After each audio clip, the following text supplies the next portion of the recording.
Halo teman-teman, kami mahasiswa Universitas Nusa Cendana, Fakultas Ilmu Sosial dan Ilmu Politik, Program Studi Ilmu Administrasi Bisnis. Kami dari kelompok 11 akan mempresentasikan materi tentang teori konsumen dan pembentukan kebutuhan sosial. Baik, pada materi yang pertama, kita akan membahas pengertian dari teori konsumen dan pembentukan kebutuhan sosial.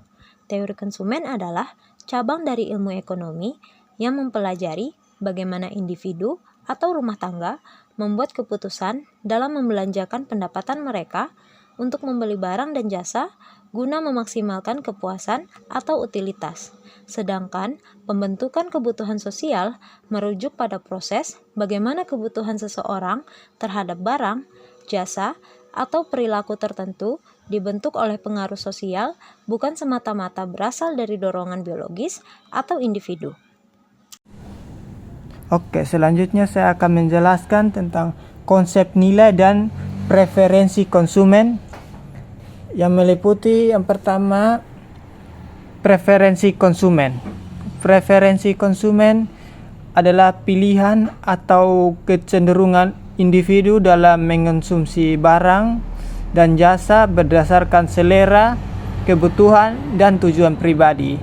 Ciri-ciri preferensi yang pertama itu bersifat subjektif, tergantung pada masing-masing individu. Yang kedua, konsumen membandingkan berbagai alternatif barang dan memilih yang paling memuaskan. Yang ketiga, preferensi bisa dipengaruhi oleh harga, kualitas, budaya, iklan, dan status sosial. Contoh preferensi konsumen di sini, seseorang lebih memilih kopi lokal daripada kopi impor karena rasa dan harganya lebih cocok. Yang kedua, nilai utilitas. Utilitas adalah tingkat kepuasan yang diperoleh konsumen dari mengonsumsi suatu barang atau jasa. Dan utilitas itu ada dua komponen utama, itu total utilitas. Ini adalah jumlah kepuasan total dari konsumsi sejumlah barang. Yang kedua, margin utilitas. Ini tambahan kepuasan yang diperoleh dari konsumsi suatu unit barang tambahan. Contoh dari unit utilitas itu, jika seseorang memakan sebuah apel dan merasa puas, maka itu akan memberikan utilitas, tapi saat memakan apel kedua, kepuasannya mungkin akan berkurang. Yang ketiga yang saya jelaskan ini, hukum penurunan utilitas marginal. Hukum ini menyatakan bahwa semakin banyak unit suatu barang yang dikonsumsi secara terus-menerus, maka tambahan kepuasan atau utilitas marginal yang diperoleh akan semakin menurun. Contohnya seperti saat saya mencontoh pertama yang seperti yang tadi, apel. Jika apel pertama mungkin sangat nikmat, apel kedua masih nikmat tapi tidak seperti yang pertama. Apel yang ketiga mulai bosan. Yang apel keempat dan seterusnya bisa jadi tidak memberikan kepuasan sama sekali. Yang berikutnya adalah faktor penentu perilaku konsumen, yang dibagi atas dua. Yang pertama, faktor internal dan faktor eksternal. Yang faktor internal adalah faktor yang berasal dari diri individu konsumen dan mempengaruhi bagaimana mereka membuat keputusan pembelian.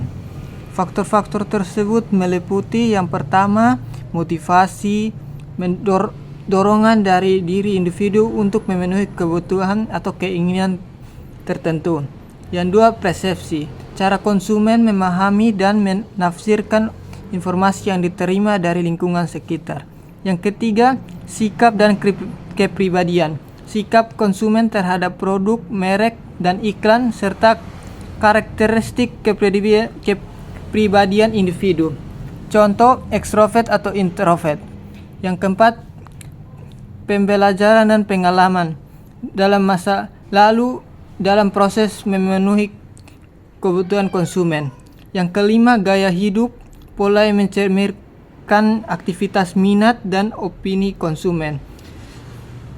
Yang kedua itu faktor eksternal. Faktor eksternal berasal dari luar diri konsumen dan membentuk pengaruh sosial serta budaya terhadap perilaku mereka. Yang pertama itu budaya dan subbudaya, nilai norma dan tradisi yang berlaku di masyarakat di mana konsumen hidup. Yang kedua, kelas sosial, posisi individu dalam sosial, misalnya kelas atas, menengah, atau bawah. Yang ketiga, referensi kelompok. Ini kelompok menjadi acuan seperti teman dan komunitas. Yang keempat, keluarga. Yang kelima, status dan peran. Media dan iklan atau informasi dari media massa lainnya. Kemudian yang berikut, kebutuhan manusia dalam teori konsumen dan pembentukan kebutuhan sosial terbagi menjadi 3, yaitu yang pertama kebutuhan primer seperti makanan, pakaian, dan tempat tinggal. Kemudian yang kedua, kebutuhan sekunder seperti perabot rumah tangga atau alat transportasi. Dan yang ketiga, kebutuhan tersier seperti kebutuhan akan barang-barang mewah atau hiburan yang muncul setelah kebutuhan primer dan sekunder terpenuhi.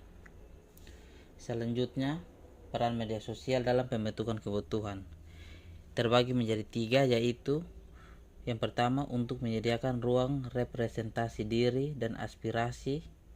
Yang kedua, menampilkan gaya hidup, barang dan layanan yang dianggap ideal. Dan yang ketiga, menyebarkan nilai konsumsi secara cepat dan luas. Kesimpulan yang dapat diambil dari materi ini yaitu teori konsumen dalam sosiologi menunjukkan bahwa konsumsi bukan hanya soal kebutuhan pribadi, tetapi juga terpengaruh oleh budaya, kelas sosial, dan media. Kebutuhan sosial dibentuk secara kolektif melalui simbol, gaya hidup, dan tren yang berkembang. Konsumsi mencerminkan identitas dan posisi sosial, sehingga perlu dipahami sebagai fenomena sosial, bukan sekedar tindakan ekonomi individual. Sekian presentasi dari kami. Jika ada komentar, kritik, dan saran, waktu dan kesempatan kami berikan kepada teman-teman. Terima kasih.